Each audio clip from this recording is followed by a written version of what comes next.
But I am a fair boss. That one I tell people. Mimi niko fair. Kama sasa nilikuwa nasikia watu wanasema breakfast ya 4 million. Kama mnataka breakfast because you're working late to make sure this digital works, I will provide those breakfasts so that work can continue.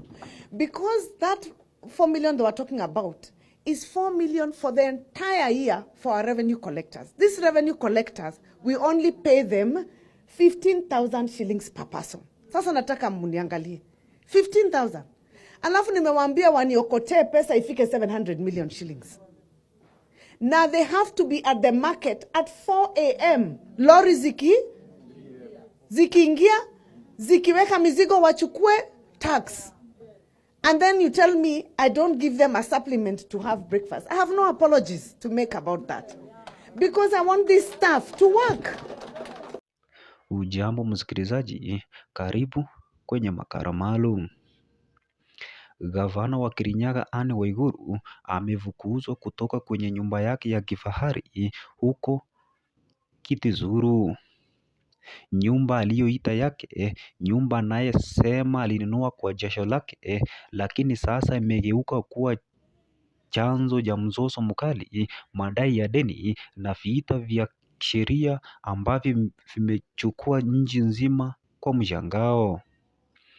Hadithi hii inaanzia katika mtaa tulivu na wa hali ya juu wa Kituzuru, Nairobi. Ndani ya eneo ya kifahari lijulikanalo kama Kiingo Village lenye nyumba kubwa, usalama mkali na mitaa safi kama picha, hapa hakuna kitu cha kawaida. Kila nyumba ni alama ya mafanikio na nyumba ya Waiguru ilikuwa mojawapo ya alama hizo. Nyumba yake ilikuwa kubwa, maridadi na yenye thamani ya zaidi ya milioni 80 za shilingi wakati aliingia mwaka wa 2015. Leo nyumba za aina hizo zinauzwa karibu shilingi milioni 200. Ilikuwa nyumba ya ndoto, mahali pa heshima, lakini sasa ni kiini cha mgogoro mkubwa. Kwa miaka mingi kulikuwa na mvutano gizani, mvutano kati ya Waiguru na kampuni iliyoendeleza nyumba hizo. Mvutano kuhusu suala moja tu, umiliki. Kampuni ya Kiingo Village ilisisitiza kuwa Waiguru sio mmiliki kabisa. Kwao yeye ni mpangaji ambaye kwa madai yao hajaweka kodi kwa miaka mingi. Madai hayo yaliandikwa wazi. Waiguru anadaiwa zaidi ya shilingi milioni 40 kama kodi ya nyumba. Kwa kampuni hiyo, kufukuzwa kwake si suala binafsi, ni hatua ya kibiashara. Kwa mtu yeyote anayekaa bila kulipa atalazimika kuondoka. Lakini kwa Waiguru hili lilikuwa kosa kubwa. Anasema alinunua nyumba mwaka 2015. Anasema alilipa depositi ya shilingi milioni 40, nusu ya bei yote, na benki ilipatia mkopo wa kumalizia. Anadai kuwa alianza mchakato wa umiliki na aliruhusiwa kuingia kwa sababu alishalipa ipasavyo. Kwa hivyo, kwa nini ghafla awe mpangaji? Kwa nini apewe bili ya mamilioni ya kodi? Miaka ikapita, pande zote mbili zikaendelea kukaushiana. Kampuni ikisisitiza kodi, Waiguru akisisitiza hati ya umiliki. Mvutano huo ulifikia kilele wakati maafisa wa kutekeleza amri ya mahakama walipoenda kuifukuza familia hiyo kutoka nyumbani, tukio ambalo lilishtua nchi mzima. Watu waliuliza, inawezekanaje gavana kufukuzwa? Alikuwa mnunuzi au mpangaji? Nani anasema ukweli katika sakata hii kubwa?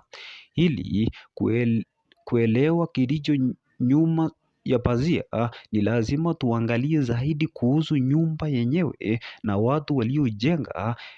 Kiingo Village ni mradi wa kifahari uliojengwa na familia tajiri na maarufu, lakini muda ulivyoenda, migogoro ikaingia ndani ya familia hiyo yenyewe, kesi zikafunguliwa, ndugu wakagombana, kukatokea madai ya udanganyifu na hati bandia. Nyumba ya Waiguru ikawa katikati ya vita hivi. Nyumba moja, madai matatu tofauti na wahusika wenye nguvu na nyaraka zao kila mmoja. Mmoja wa waendelezaji akadai Waiguru alishindwa kulipa, lakini mwingine James Ndugu Githinji, mtu muhimu kwenye kampuni hiyo, alisimama upande wa Waiguru. Mahakamani alisema wazi kuwa Waiguru ndiye mmiliki halali. Alafu akatokea wakili mmoja Chris Kapiro akasema yeye ndiye alinunua nyumba hiyo mwaka wa 2007, lakini baada ya uchunguzi wa kitaalumu iligundulika kwamba saini kwenye mkataba wake ni bandia. Hapo ndipo madai yake yakaporomoka. Hali ikawa ngumu zaidi, hadithi ikawa ndefu zaidi, na ukweli ukazidi kuchanganyika. Waiguru aliendelea kusisitiza kuwa alinunua nyumba kihalali. Kampuni ikaendelea kukataa.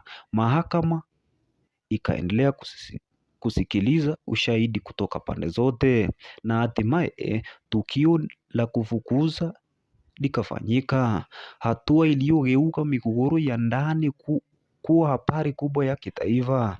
Baadhi waliona ni siasa, wengine waliona ni sheria inachukua mkondo wake, wengine walishangaa jinsi jambo kama hili linaweza kumkumba mtu mwenye hadhi kubwa kama gavana. Lakini hata baada ya kufukuzwa, vita haijaisha. Mamlaka ya mwisho bado iko mahakamani, mahali ambapo uamuzi wa nani ni mmiliki halali utatolewa. Je, Waiguru atatangazwa kuwa mnunuzi au mpangaji aliyeishi bila kulipa? Je, nyumba itarudishwa kwake au kampuni itadhibiti mali hiyo milele? Kwa sasa nyumba ile ya Kitisuru imesimama kimya, ikiwa kama shahidi wa ugomvi, madai na ushahidi unaopingana kwa miaka mingi.